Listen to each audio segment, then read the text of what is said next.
After my husband died, my son and daughter-in-law betrayed me. I had nothing left. My company, my car, my mansion, all gone. That's when I started working as a cleaning lady for a billionaire who was about to lose everything. When I found a small, rusty key and gave it to him. Everything changed. I'm glad to have you here. Follow my story until the end and comment the city you're watching from so I can see how far my story has reached. My name is Judith, and at 62 years old, I discovered that the people you trust most can become your worst enemies in a single afternoon. It was exactly 3 months after my husband Robert's funeral when I found out what my son Seth and his wife Ever had been planning all along. I should have seen the signs, the whispered conversations that stopped when I entered a room, the way Ever's eyes would narrow whenever she looked at me, Seth's sudden interest in helping with the company paperwork after Robert's death. That Tuesday morning started like any other since I'd lost Robert. I woke up in our bedroom, my bedroom now, feeling that familiar weight in my chest, the emptiness that had become my constant companion. The house felt too big, too quiet without Robert's morning routine of coffee brewing and newspaper rustling downstairs. I was getting dressed when I heard voices in the kitchen. Seth and Ever had arrived early, which wasn't unusual since they'd been helping me manage Robert's affairs. But something in their tone made me pause at the top of the stairs. "The papers are all signed," Ever was saying, her voice carrying that sharp edge it always had when she thought she was being clever. "Your mother won't suspect anything until it's too late to change it." My blood went cold. I crept down the stairs, staying close to the wall where the old floorboards wouldn't creak. "Are you sure she can't fight this?" Seth asked. My own son, sounding worried not about me, but about getting caught. "Trust me," Ever replied with a laugh that made my skin crawl. "By the time she realizes what we've done, everything will be in your name. The company, this house, all of it. She'll be lucky if we let her stay in the guest room." I gripped the banister so hard, my knuckles turned white. This couldn't be happening. Not my Seth. Not the boy I'd raised, who I'd sacrificed everything for. "What about the life insurance money?" Seth asked. "Already transferred to our account yesterday. I told the bank you were handling all of your mother's finances now because of her emotional instability after losing Robert." The world tilted sideways. $25,000. That was my security, my safety net. Robert had worked extra shifts for years to pay those premiums, always telling me it would keep me comfortable if anything happened to him. I must have made a sound because suddenly the kitchen went quiet. "Mom?" Seth called out. "Is that you?" I had two choices, confront them now or pretend I hadn't heard anything and figure out what to do. My hands were shaking so badly I could barely grip the railing, but I forced myself to walk into the kitchen with what I hoped looked like a normal smile. "Good morning, honey," I said to Seth, my voice surprisingly steady. "Ever." I nodded to my daughter-in-law, who was sitting at my kitchen table like she owned the place, which apparently she soon would. Ever's smile was predatory. "Judith, we were just talking about you. Seth has been so worried about how you're handling everything since Robert passed." The false concern in her voice made me sick. This was the same woman who had rolled her eyes whenever Robert talked about his work, who had made snide comments about our old-fashioned house, who had always made it clear she thought she was too good for our family. "That's sweet of him," I managed to say, watching Seth avoid my eyes. My own son couldn't even look at me while he was stealing my life away. "Actually, Mom, there are some papers we need you to sign," Seth said, pulling out a manila folder. "Just some legal stuff to make everything official with Dad's estate." I looked at the documents he spread across the table. They looked official enough, full of legal language I didn't understand. But now I knew what they really were, the final pieces of their plan to take everything Robert and I had built together. "I should probably have a lawyer look at these first," I said carefully. Ever's smile faltered for just a second. "Oh, that's not necessary.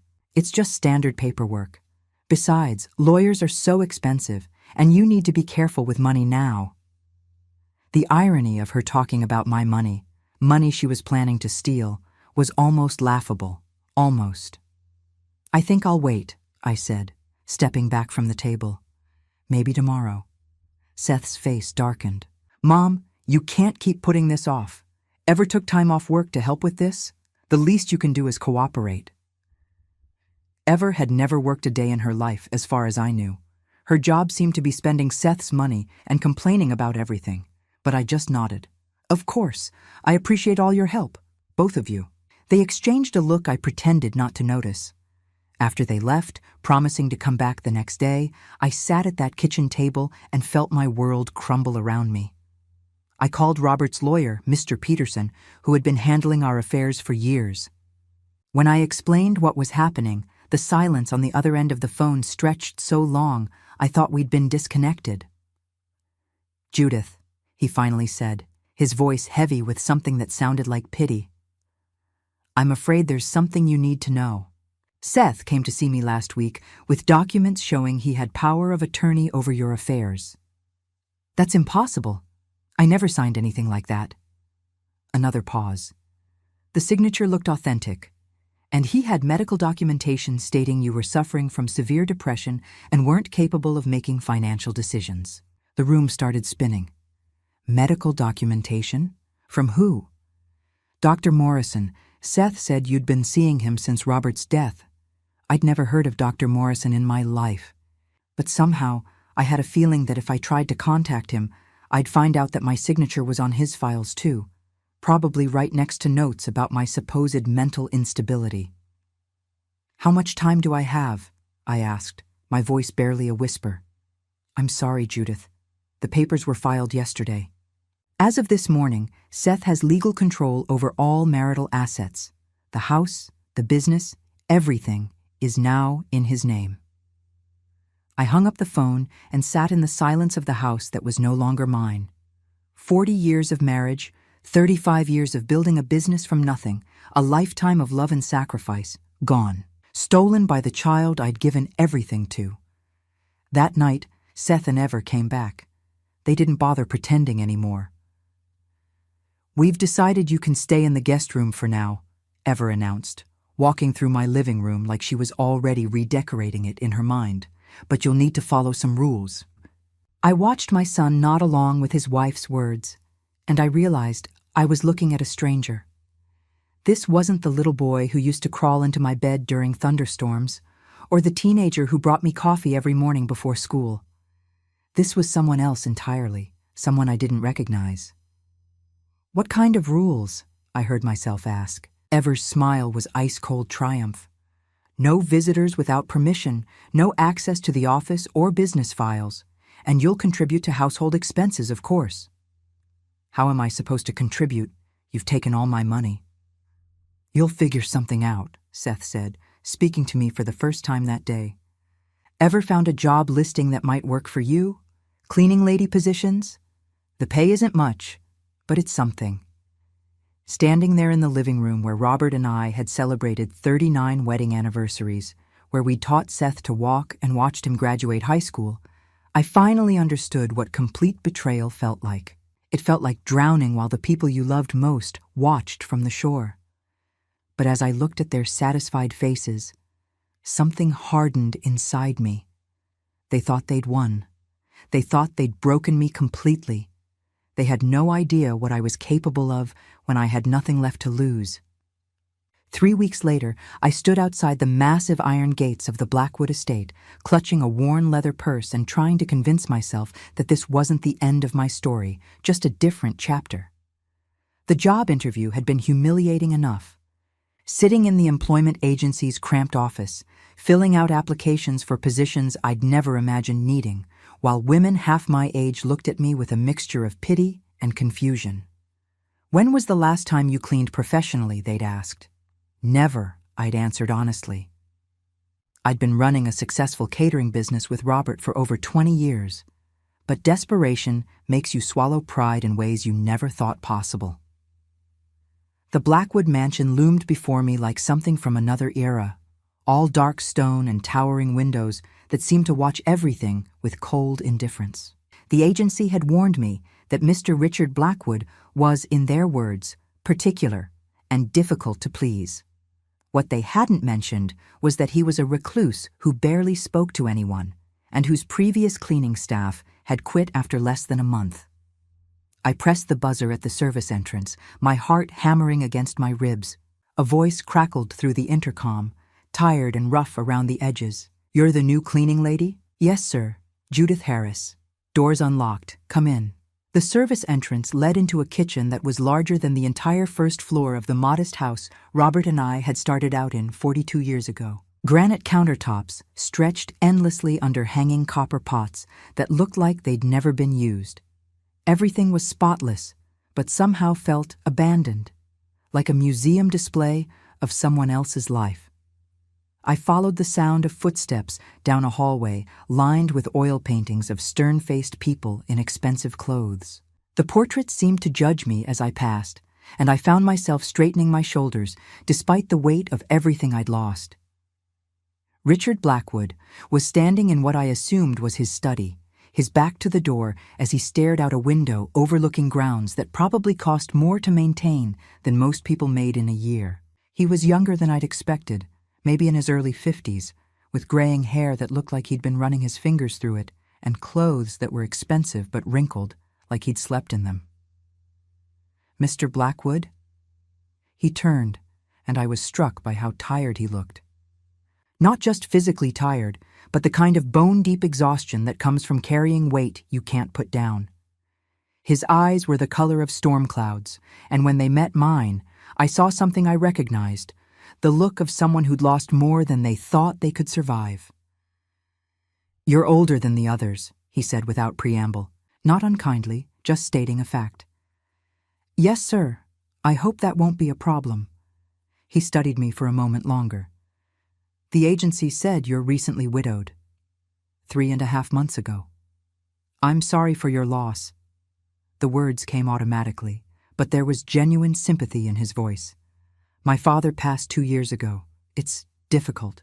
We stood there in awkward silence, two people who'd been hollowed out by loss and circumstance. I waited for him to tell me about my duties, about schedules and expectations, but instead he just gestured vaguely around the room. "I work from home mostly. I won't bother you if you don't bother me. Mrs. Chen will show you what needs to be done." Mrs. Chen turned out to be his housekeeper, a no-nonsense woman in her 60s who walked me through the house with military efficiency. 23 rooms, she told me, though Mr. Blackwood only used about 5 of them regularly. The rest were kept clean but empty, like shrines to a life that used to exist here. "He's not a bad man," she said, as we climbed the main staircase, her voice softening slightly.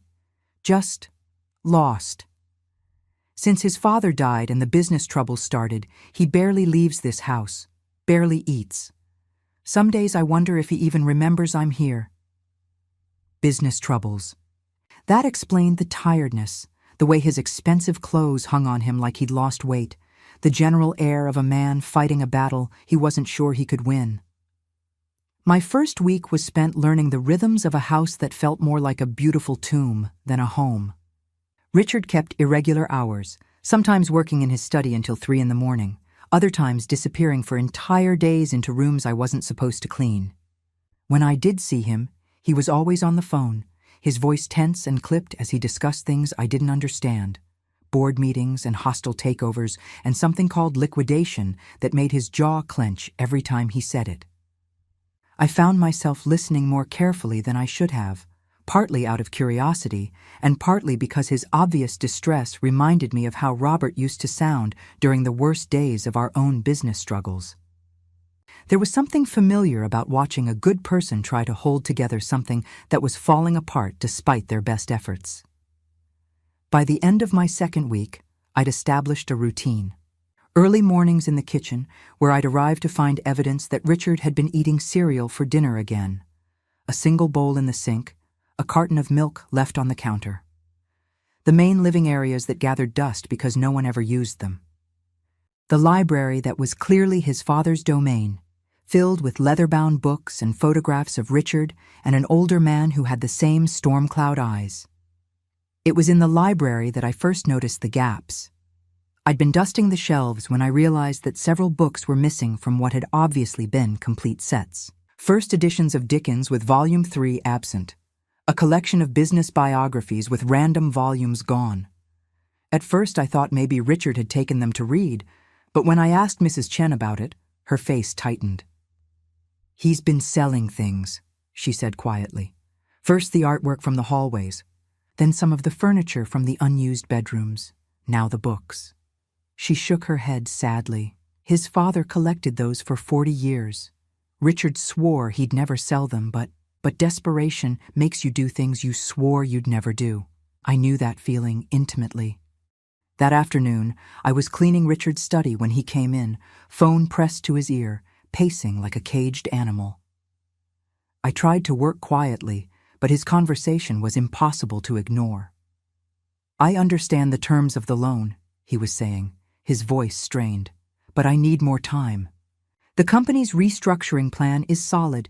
I just need 60 more days to—" He stopped pacing, listening to whatever the person on the other end was saying. I watched his shoulders slump. "No, I can't provide additional collateral. There is no additional collateral." A pause. "Yes, I understand what happens if I default." He hung up without saying goodbye and stood there for a long moment, staring at the phone in his hand like it was a weapon someone had just used against him. I should have left the room, should have given him privacy for whatever moment of despair he was clearly having. Instead, I found myself saying, "Mr. Blackwood, are you all right?" He looked up, seeming surprised to find me there. For a moment, his carefully maintained composure cracked, and I saw raw fear in his eyes. "I'm fine," he said automatically. Then, after a pause, "Actually, no, I'm not fine. But there's nothing anyone can do about it." I set down my cleaning cloth. "Sometimes talking helps." He laughed, but there was no humor in it. "You want to hear about my problems, Mrs. Harris? I'm about to lose everything my father spent his life building. The company, this house, 40 years of work, gone because I trusted the wrong people and made stupid decisions." The bitterness in his voice was so familiar it made my chest ache.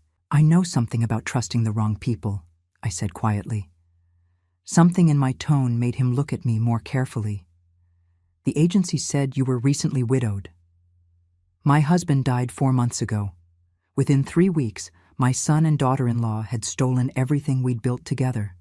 Our business, our house, our life savings.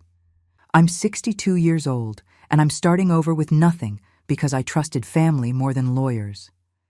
Richard's eyes widened. "Jesus, I'm sorry, that's devastating?" "Yes, it is." I picked up my cloth again, needing something to do with my hands. "But you know what I learned? Rock bottom is a solid place to build from." He was quiet for a long time after that. When he finally spoke, his voice was softer. "How do you do it? How do you keep going when everything falls apart?" I thought about it carefully before answering. "You find something worth fighting for, even if it's just the chance to prove that you're stronger than the people who tried to break you." That night, as I rode the bus home to my tiny studio apartment, the only place I could afford on my cleaning salary, I found myself thinking about Richard Blackwood. There was something about his situation that felt familiar beyond just the financial troubles. The way he moved through that enormous house like he was apologizing for taking up space. The careful way he spoke about his father, like he was afraid of disappointing a memory. I recognized the signs because I'd lived them. He wasn't just losing a business or a house. He was losing his identity, his sense of who he was supposed to be in the world. What I didn't know yet was that helping him find his way back would become the key to finding my own. It was on a gray Thursday morning, exactly 6 weeks into my employment at the Blackwood estate, when I found the key that would change everything. I'd arrived early that day, as had become my habit. The house felt less oppressive in the early morning light, and I'd grown to appreciate the quiet hour before Richard emerged from whatever restless sleep he managed to get. Mrs. Chen had mentioned the day before that she'd be visiting her sister in the city, so I knew I'd be alone with my thoughts and my cleaning routine. Richard had been having an especially difficult week. I'd overheard fragments of phone calls that painted a grim picture, something about final notices and foreclosure proceedings. The previous evening I'd found him in the library, sitting in his father's old leather chair with his head in his hands, surrounded by open books and scattered papers.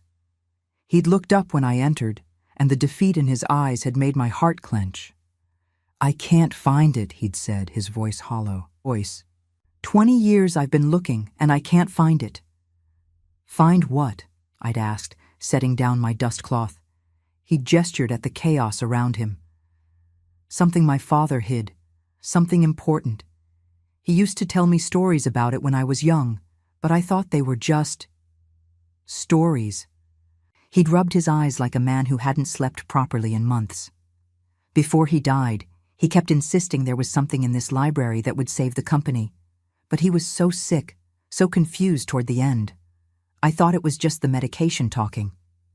I'd helped him gather the scattered books that night, noting how carefully he handled each one, how his fingers lingered on the pages like he was trying to absorb his father's memory through touch.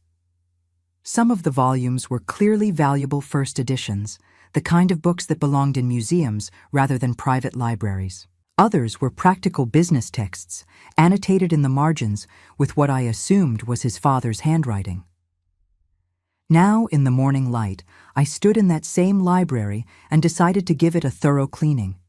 Not just dusting, but the kind of deep cleaning that involved moving books and wiping down every surface. If Richard's father had hidden something here, maybe a fresh pair of eyes would spot what grief and desperation had missed. I started with the lower shelves, working methodically from left to right. Many of the books hadn't been moved in years, evidenced by the dust outlines on the shelves behind them. As I cleaned, I found myself reading the titles, getting a sense of the man who had collected them. Business strategy guides sat next to philosophy texts. Historical biographies were shelved alongside technical manuals about manufacturing and industry. It was when I reached a section of particularly old volumes that I noticed something odd. One book, a leather-bound copy of Industrial Revolution in America, felt different when I lifted it. Too light, somehow. The binding looked authentic, but when I opened it, I discovered why it felt wrong.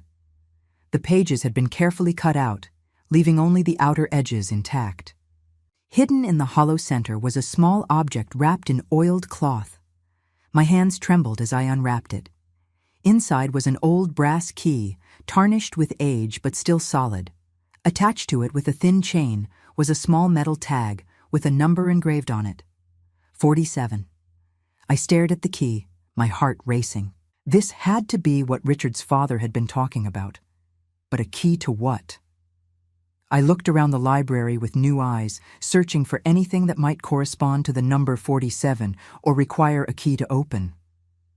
That's when I heard Richard's footsteps in the hallway. I quickly rewrapped the key and slipped it into my apron pocket, my mind racing. Should I tell him immediately? Part of me wanted to run to him with the discovery, to see the hope return to his eyes. But another part, the part that had learned to be cautious after everything Seth and Ever had done, wanted to understand what I'd found before I said anything. Richard appeared in the doorway, already dressed for the day but looking like he'd barely slept. His shirt was wrinkled, his tie loosely knotted, and there was a 3-day stubble that suggested grooming had become less important than crisis management. "Good morning, Mrs. Harris," he said, his voice hoarse. "You're here early." "I wanted to give the library a proper cleaning," I said, surprised by how normal my voice sounded despite the key burning like a secret in my pocket. "I hope you don't mind." He managed a weak smile. "Of course not. I appreciate everything you do." He paused, looking around the room with the same expression he'd worn the night before. "I don't suppose you've come across anything unusual while cleaning?" The key seemed to pulse against my leg through the fabric of my apron. I forced myself to meet his eyes. "What kind of unusual?" "I don't know. My father was always talking about contingencies, backup plans. He was paranoid about keeping all his eggs in one basket, as he put it." Richard walked to the window, staring out at the grounds that would soon belong to someone else. The last few months before he died, he kept insisting he'd left me something that would help if the business ever got into serious trouble. but I've torn this room apart looking for it. Maybe he didn't mean something in the room, I said carefully. Maybe he meant something the room would lead you to. Richard turned to look at me, a flicker of interest replacing some of the despair. What do you mean? I don't know, I'm just thinking out loud. I continued dusting, trying to appear casual while my thoughts raced. When my husband Robert was sick, he started leaving me notes in strange places. Not just love notes, but practical things. Reminders about where he kept important papers, which bills were due when. I found them for months after he died, tucked into books I rarely opened, taped under drawers I seldom used. You think my father might have done something like that? I think fathers who love their children find ways to take care of them, even after they're gone. Richard was quiet for a long time after that, but I could practically hear his mind working. After he left for another round of phone calls that would probably bring more bad news, I allowed myself to really examine the key. It was old, definitely. The brass had the kind of patina that only comes with decades of age. The number 47 was hand-engraved, not machine-stamped, suggesting it was custom-made. But most interesting was the shape. This wasn't a house key or even a typical safe key. The head was too elaborate, the shaft too ornate. This was the kind of key you'd see in old movies, the kind that opened something important. I spent the rest of the morning cleaning with half my attention while the other half tried to solve the puzzle. Where in a house this size would you find something marked with the number 47? Room numbers? Safe deposit boxes? Storage units? It wasn't until I was cleaning the master bedroom, Richard's father's old room, which Richard couldn't bring himself to occupy, that I found the first clue. The room was like a shrine to a different era. Heavy wooden furniture, oil paintings of landscapes that probably cost more than most cars, and a massive 4-poster bed that dominated the space. But it was the writing desk in the corner that caught my attention. It was an antique piece, beautiful but practical, with multiple small drawers and compartments. As I dusted it, I noticed that each drawer had a small brass number plate. Most were numbered in sequence, 1, 2, 3, but there were gaps. And when I looked more carefully, I realized that some of the number plates had been removed, leaving small holes where they'd been screwed in. My pulse quickened. I examined every drawer, every compartment, looking for the number 47.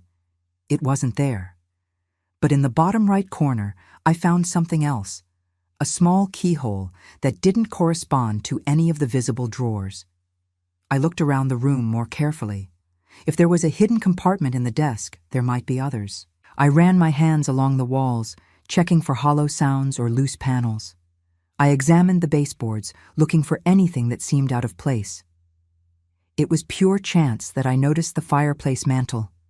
The mantel itself was carved marble, elaborate and expensive. But as I cleaned it, I realized that one section, a decorative panel about 2 feet from the left end, felt slightly different, smoother.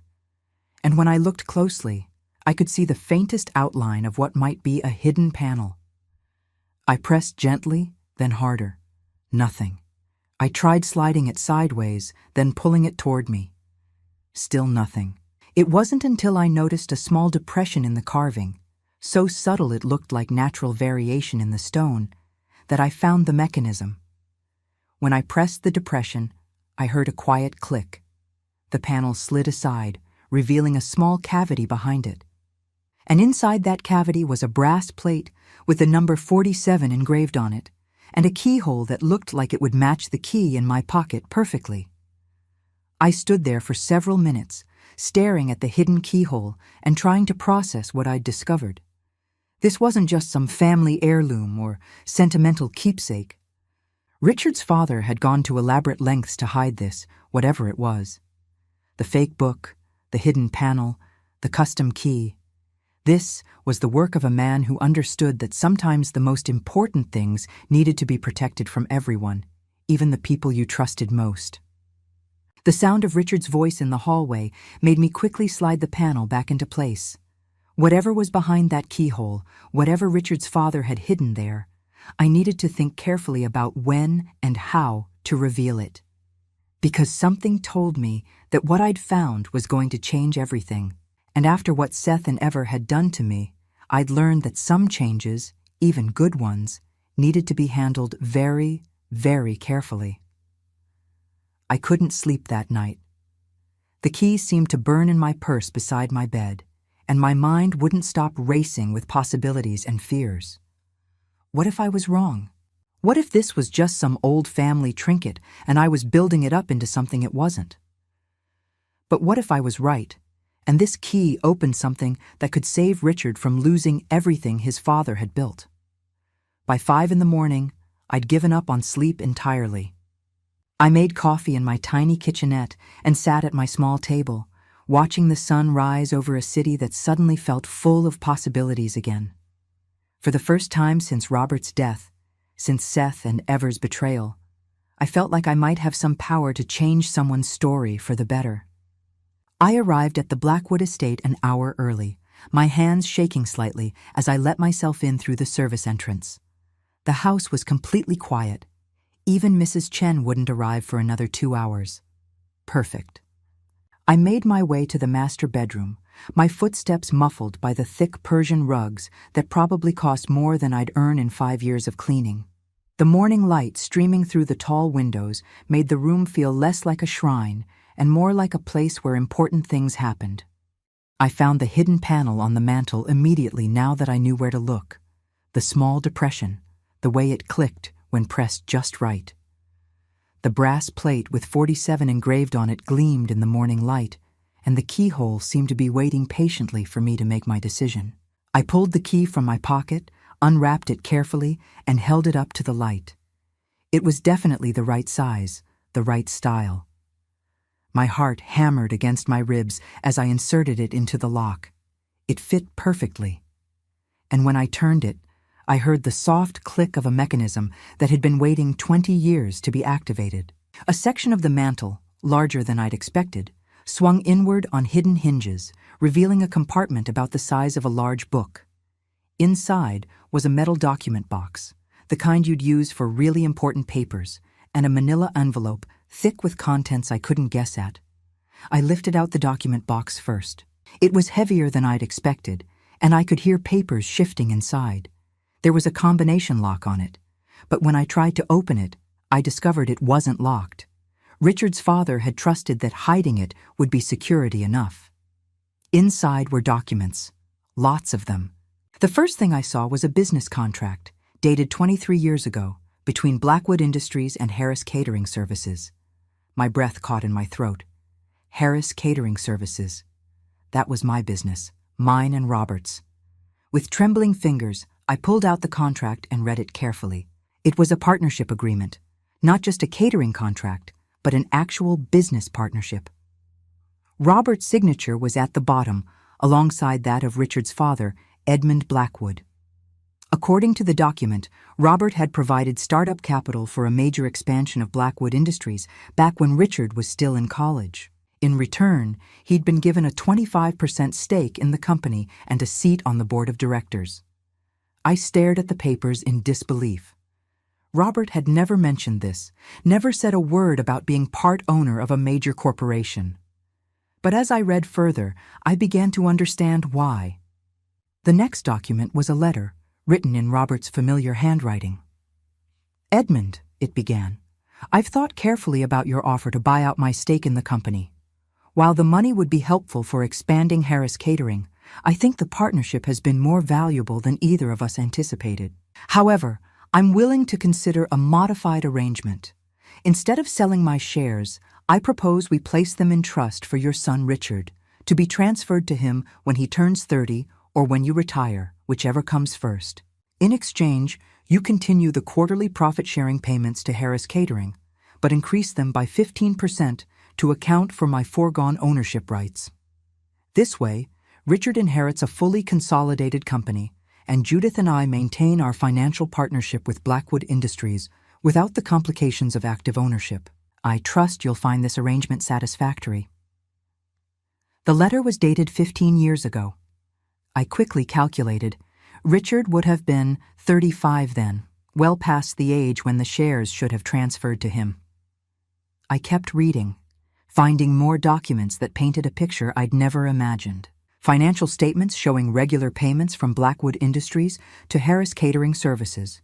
Payments that had continued right up until 6 months ago, just before Robert's death. Business correspondence between Robert and Edmund discussing expansion plans, investment strategies, even personal matters about their children and marriages. They hadn't just been business partners, they'd been friends. But the most shocking document was at the bottom of the box.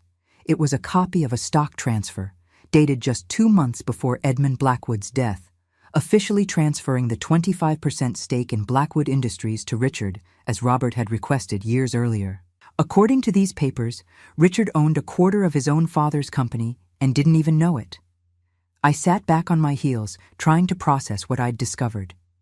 If Richard owned 25% of Blackwood Industries, then whoever was trying to take the company away from him was essentially stealing from him twice over. But more than that, they were stealing from Robert's legacy, and from me. Because if Robert owned those shares when he died, and if Seth had used fraudulent documents to steal everything Robert owned, then Seth currently held stock certificates worth. I couldn't even estimate. Millions, probably. My hands shook as I opened the manila envelope. Inside were more documents, copies of everything in the box, plus bank statements, investment records, and a detailed breakdown of exactly how much money Blackwood Industries had paid to Harris Catering Services over the years. The total was staggering. Over 2 decades, Robert and I had received nearly $800,000 from our partnership with Blackwood Industries. Money that I'd always assumed came from our catering contracts, but which had actually been profit-sharing from Robert's ownership stake. At the very bottom of the envelope was one final letter, this one addressed to me personally. Judith, it read in Edmund Blackwood's careful script. If you're reading this, then something has happened to both Robert and myself, and my son Richard is likely facing the greatest crisis of his life. The documents in this box represent not just a business partnership, but a friendship that sustained both our families through good times and difficult ones. Robert never wanted you to know about the ownership stake because he worried you'd feel obligated to be involved in business decisions you had no interest in making. But he also never wanted you to be left without security if something happened to him. The shares that now belong to Richard are worth substantially more than Robert's original investment. But more importantly, they represent a bond between our families that I hope will continue into the next generation. Richard is a good man, but he's never had to fight for anything the way Robert and I did when we were building our businesses from nothing. If he's in trouble, and if you're in a position to help him understand what he truly owns, I hope you'll consider it an honor to help Robert's memory protect my son the way Robert protected me all those years ago. With great respect and gratitude, Edmund Blackwood. I read the letter 3 times before the full implications sank in. Richard wasn't just losing his father's business, he was losing a business that was partially mine. And Seth, by stealing my inheritance, had stolen something that could save the man who'd been paying my bills for 20 years without either of us knowing it. The irony was almost overwhelming. The son who had betrayed me held the key to saving the man whose family had been supporting mine for decades. And I was the only one who knew the truth. I carefully replaced all the documents in the box and envelope, then locked the hidden compartment. But I didn't return the key to its hiding place in the hollow book. Instead, I slipped it back into my pocket. I had some thinking to do. When Richard finally emerged from his room that morning, he looked worse than I'd seen him yet. His phone had been ringing constantly since 7, and from the fragments of conversation I'd overheard, the news wasn't good. Mrs. Harris, he said when he found me in the kitchen, I need to ask you a favor. Of course. He ran a hand through his already disheveled hair. I may not be able to pay your salary next week. The bank is accelerating some deadlines. I understand if you need to find other employment. I looked at this man who had no idea he owned a quarter of his own company, who was about to lose everything because he didn't know what his father and my husband had built together, and I made my decision. Mr. Blackwood, I said carefully, before you make any final arrangements with the bank, there's something I need to show you. The hope that flickered in his eyes was almost painful to see. What do you mean? I pulled the key from my pocket and set it on the kitchen counter between us. Your father did leave you something, and I think it's exactly what you've been looking for. He stared at the key for a long moment, then looked up at me with an expression I couldn't quite read. You found it? Where? In a book in the library, but Mr. Blackwood, Richard, this is bigger than you think it is. Much bigger. And as I led him upstairs to show him what his father had hidden all those years ago, I realized that finding that key had changed more than just Richard's future. It had given me a chance to rewrite my own. Richard's face went through a series of emotions as I showed him the hidden compartment and its contents. First disbelief, then recognition, then something that looked like grief mixed with anger. 25%, he said quietly, holding the stock certificates with hands that trembled slightly. I own a quarter of my own company and had no idea. Your father and my husband were protecting you both, I said, sitting beside him on the antique chair in the master bedroom. Robert never wanted me to feel burdened by business decisions. Your father wanted to make sure you inherited a unified company. Richard looked up from the documents, his storm-gray eyes focusing on me with new intensity. Your husband, Robert, Harris Catering Services. You said your son stole your business. Everything. The company, the house, all our savings, even the life insurance money. The familiar pain twisted in my chest, but for the first time it was accompanied by something else. Hope. But according to these papers, Seth didn't just steal from me, he stole from you too. How do you mean? I pulled out the bank statements that showed the quarterly payments from Blackwood Industries to Harris Catering. For 20 years, your company has been paying mine profit-sharing money. Robert owned those shares when he died, which means legally they should have come to me. But Seth used forged documents to take everything in Robert's name. Richard's jaw clenched as he understood the implications. So your son currently holds stock certificates that belong to you, which represent ownership in my company. Stock certificates that could save Blackwood Industries from being taken over. And that he has no legal right to possess. We sat in silence for several minutes, both processing the magnitude of what we'd discovered. Finally, Richard spoke. Mrs. Harris, Judith, I need to ask you something, and please be honest with me. When you found this key, when you figured out what it opened, why didn't you just take these documents to a lawyer and claim what was rightfully yours? You could have walked away from all of this. I considered his question carefully, because walking away is what I did wrong the first time. When Seth and Ever started their manipulation, when I sensed something was off but convinced myself I was being paranoid, I walked away from my own instincts. I let them isolate me, make me doubt myself. I met his eyes. I'm not walking away anymore, even though helping me means confronting your son? Especially because of that. Richard stood and walked to the window, staring out at the grounds that might soon belong to strangers. There's something I need to tell you. About the people who are trying to take over Blackwood Industries. What about them? The primary investor, the one who's been buying up debt and pressuring the bank to foreclose. His name is Marcus Webb, but he's working with a shell company called Evergreen Holdings. My blood went cold. Evergreen Holdings? You know it? Ever. My daughter-in-law's name is Ever. She always said she was going to name her business Evergreen something when she got around to starting one. My mind raced through the implications. Richard, I think Seth and Ever aren't just thieves. I think they're part of the group trying to destroy your company. Richard turned from the window, his face pale. That's not possible. How would they even know about Blackwood Industries? Through the financial statements they stole from Robert's files. They would have seen the quarterly payments, seen how much money was coming from your company. Even if they didn't understand the ownership structure, they'd know there was a connection. So they steal your husband's shares, then use their knowledge of the company's financial situation to help orchestrate a takeover. Richard's voice was tight with controlled fury.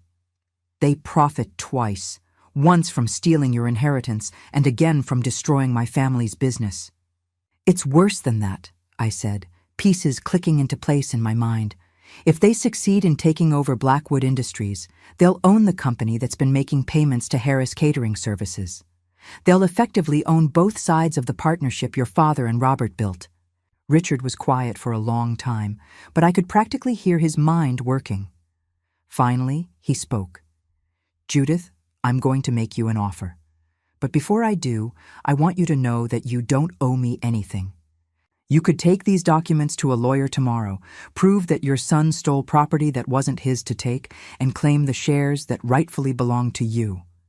You'd be a wealthy woman, and you'd never have to work as a cleaning lady again. But if you're willing to work with me, if you're willing to be my partner in this fight, I think we can do more than just recover what was stolen. I think we can make sure your son and daughter-in-law pay for what they've done to both our families." I studied his face, looking for any sign of the desperation that might make him promise things he couldn't deliver. But what I saw was something else entirely. Determination.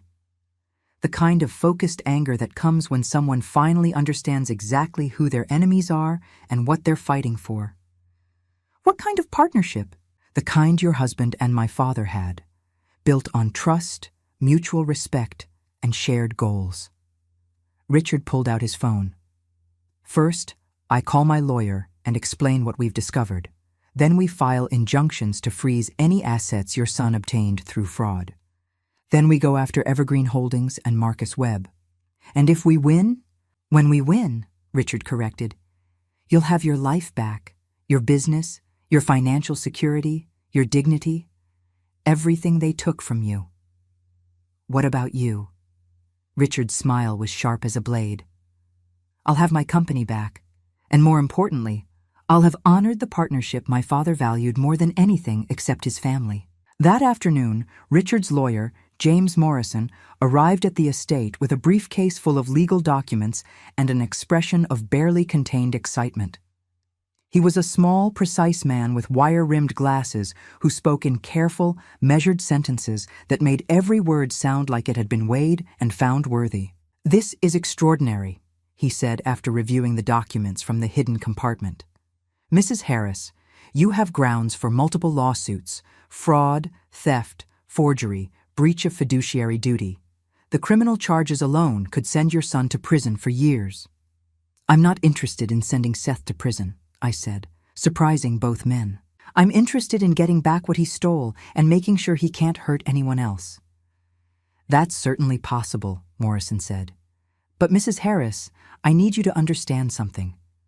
Fighting this kind of case can be expensive, time-consuming, and emotionally devastating. Are you prepared for what your son and daughter-in-law might do when they realize what you're threatening to take away from them?"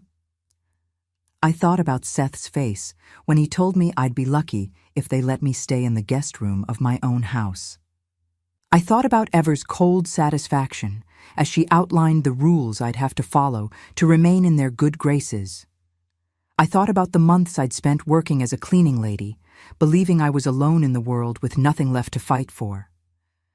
"Mr. Morrison," I said calmly, "they already did the worst thing they could do to me. They made me believe I was powerless. Now I know better." Richard leaned forward in his chair. "James, how quickly can we move on this?" "With evidence this solid, very quickly. I can have injunctions filed by tomorrow morning to freeze assets obtained through fraudulent means. That will prevent them from selling or transferring anything while we build our case." "What about Evergreen Holdings?" Morrison's expression grew predatory. "If we can prove that your son and daughter-in-law are connected to the company that's been orchestrating the takeover of Blackwood Industries, we can add conspiracy charges to the list. Corporate espionage, insider trading, racketeering. The penalties for that kind of coordinated fraud are severe." "How severe?" I asked. "Complete asset forfeiture, criminal charges that could result in decades of prison time, and civil penalties that would ensure they never financially recover from what they've done." I felt a strange sort of calm settle over me. Not the peace of forgiveness, but the clarity that comes when you finally see the path forward after months of stumbling in the dark. "Do it," I said. "All of it." Richard reached over and squeezed my hand. Are you sure? I looked around the master bedroom where Richard's father had carefully hidden the proof of a 20-year friendship, where he'd trusted that someday the truth would be discovered by someone who would use it to protect the people he loved. Your father and my husband built something beautiful together, I said. They created a partnership based on trust and mutual respect. Seth and Ever tried to destroy that, tried to profit from betraying everything Robert and I worked for. I met Richard's eyes. It's time to show them what happens when you underestimate the people you've wronged. As Morrison left to begin filing legal documents that would turn my son's world upside down, Richard and I sat in the library where this had all begun.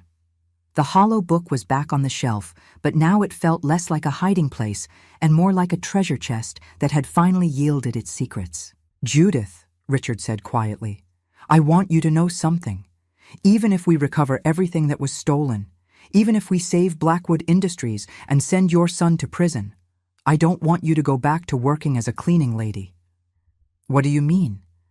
I mean you belong here, not as an employee, but as a partner, the way it should have been all along.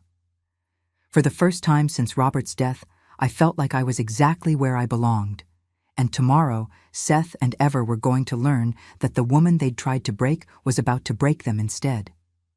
The phone call came at exactly 9:15 in the morning, 3 days after Morrison had filed our injunctions. I was in Richard's study, helping him review financial projections for Blackwood Industries' recovery, when his lawyer called with news that made us both smile for the first time in weeks. The assets have been frozen, Morrison reported, his voice carrying a satisfaction that was almost musical. Your son's bank accounts, the business accounts for Harris Catering Services, even his personal property. Everything obtained through fraudulent documentation is now under court protection pending resolution of the case.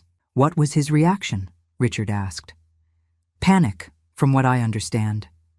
His lawyer called my office 6 times yesterday trying to negotiate a settlement.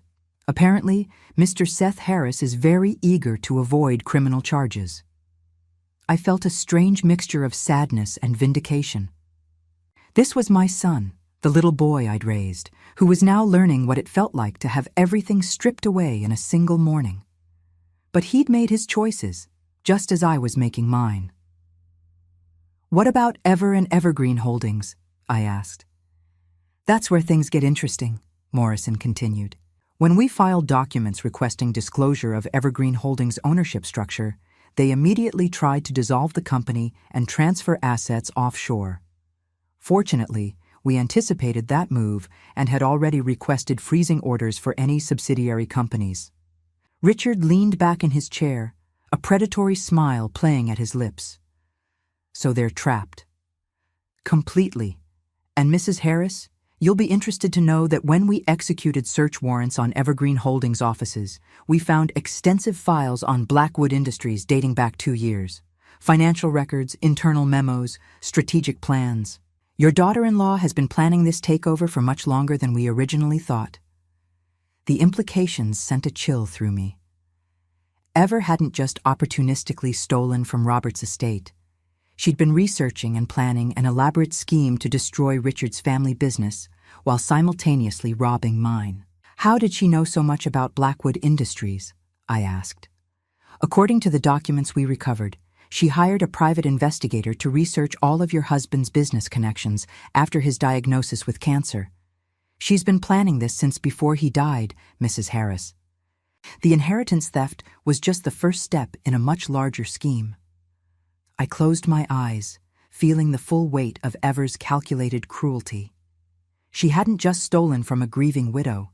She'd been preparing to destroy 2 families while Robert was still alive, still fighting for his life. Where does this leave us legally? Richard asked. In an extraordinarily strong position. We have proof of fraud, conspiracy, theft, and attempted corporate espionage. The prosecution is prepared to offer plea agreements, but frankly, I don't think we need to negotiate. 2 weeks later, I stood in a courtroom watching my son try to explain to a federal judge how he'd obtained legal authority over assets he'd never been entitled to inherit. Seth looked smaller somehow, diminished in his expensive suit that he could no longer afford. Ever sat beside him, her usual arrogant confidence replaced by something that looked remarkably like fear. Their lawyer, a overpriced specialist in white-collar crime, was making a valiant effort to paint them as naive victims who'd been misled by bad legal advice. But Morrison had done his work well. Every document they'd forged, every signature they'd faked, every lie they'd told was laid out in excruciating detail.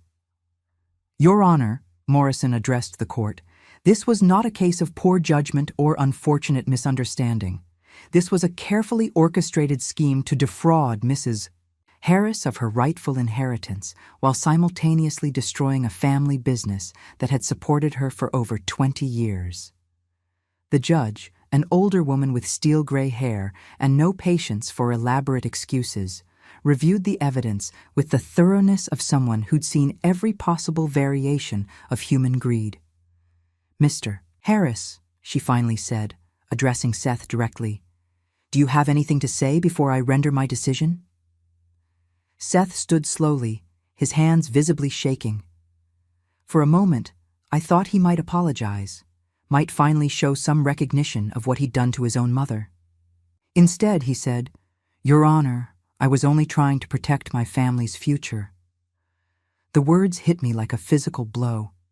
Even now, even facing the complete destruction of everything he'd stolen, Seth couldn't acknowledge that I was his family too.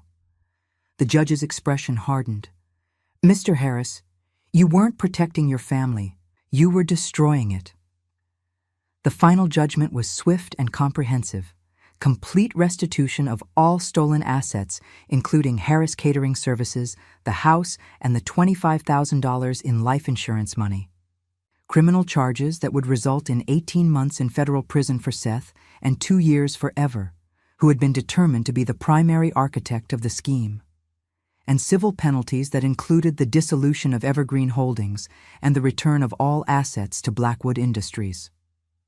But perhaps most importantly, the court officially recognized my ownership of the 25% stake in Blackwood Industries that Robert had held at the time of his death. As Seth and Ever were led away in handcuffs, a sight that should have brought me satisfaction but instead just felt like the end of a very long, very painful chapter, Richard and I walked out of the courthouse into brilliant autumn sunlight. "How do you feel?" he asked as we reached his car. I considered the question seriously. "Empty," I said finally. "But not in a bad way. Like I've been carrying something heavy for so long that I forgot what it felt like to stand up straight." Richard nodded, understanding in a way that only someone who'd been through their own betrayal could. "What do you want to do now?" "I want to go home," I said. Then I realized what I'd said and laughed, except I'm not sure where that is anymore. "I have an idea about that," Richard said, starting the car, "if you're interested." 3 months later, I stood in the renovated offices of Harris Blackwood Industries, looking out at the San Francisco skyline and marveling at how much my life had changed. The company nameplate on my desk read, "Judith Harris, Vice President of Operations," a title that reflected my new role as Richard's equal partner in running the business our husbands had built together. Richard had insisted on the partnership restructuring, despite my protests that I hadn't contributed nearly as much as his father or mine had over the years. "You found the key," he'd said simply. "Without you, none of this would have been possible. Besides, this is what our fathers would have wanted." He was right. The documents from Edmund's hidden compartment had included detailed plans for exactly this kind of partnership structure, carefully thought-out provisions for bringing family members into the business as equal partners rather than junior employees.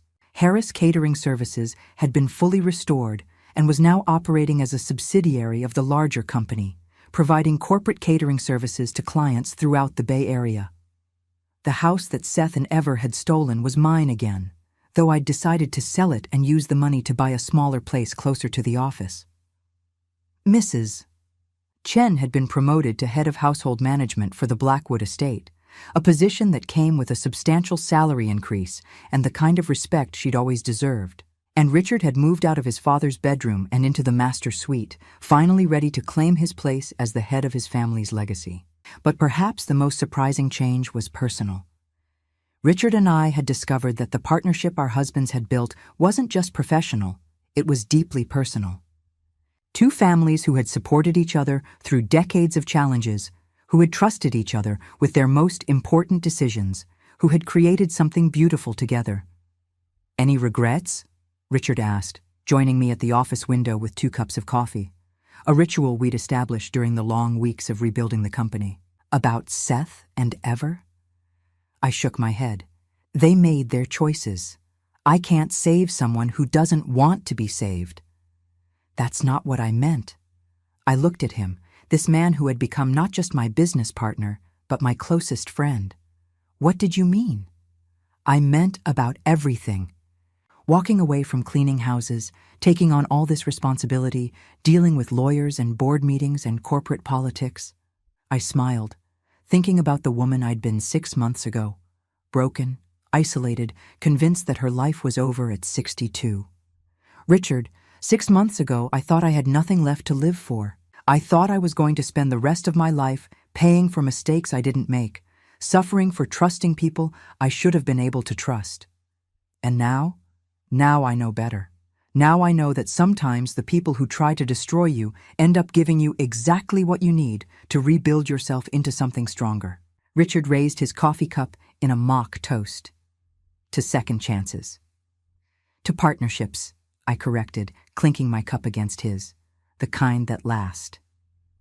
Through the office window, I could see the San Francisco Bay stretching out toward the horizon, full of possibilities I was just beginning to imagine. Somewhere in the city below, Seth was serving his sentence and learning what it meant to lose everything you thought was yours. Ever was doing the same, probably plotting her next scheme, and never understanding that her real mistake hadn't been getting caught. It had been underestimating the people she'd tried to break. But I wasn't thinking about them anymore. I was thinking about Robert, and how proud he'd be to see that the partnership he'd built with Edmund Blackwood had survived and flourished despite every attempt to destroy it. I was thinking about the key I'd found in a hollow book, and how sometimes the most important discoveries come when you're not looking for treasure, but just trying to clean up someone else's mess. And I was thinking about the future, a future where being 62 years old didn't mean being discarded, where losing everything didn't have to mean the end of your story, where trust betrayed could eventually be rebuilt into something even stronger. The woman who had walked into the Blackwood estate 7 months ago with nothing but a desperate need for work was gone.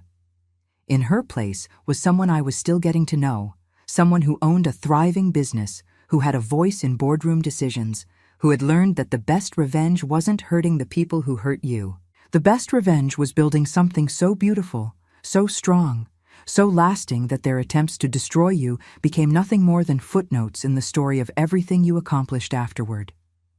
Outside the window, the sun was setting over the bay, painting the sky in shades of gold and crimson. Tomorrow would bring new challenges, new opportunities, new chapters in the story that had started with a rusty key and a leap of faith. And for the first time in longer than I could remember, I was looking forward to finding out what came next. Now I'm curious about you who listened to my story. What would you do if you were in my place? Have you ever been through something similar? Comment below, and meanwhile, I'm leaving on the final screen 2 other stories that are channel favorites, and they will definitely surprise you. Thank you for watching until here.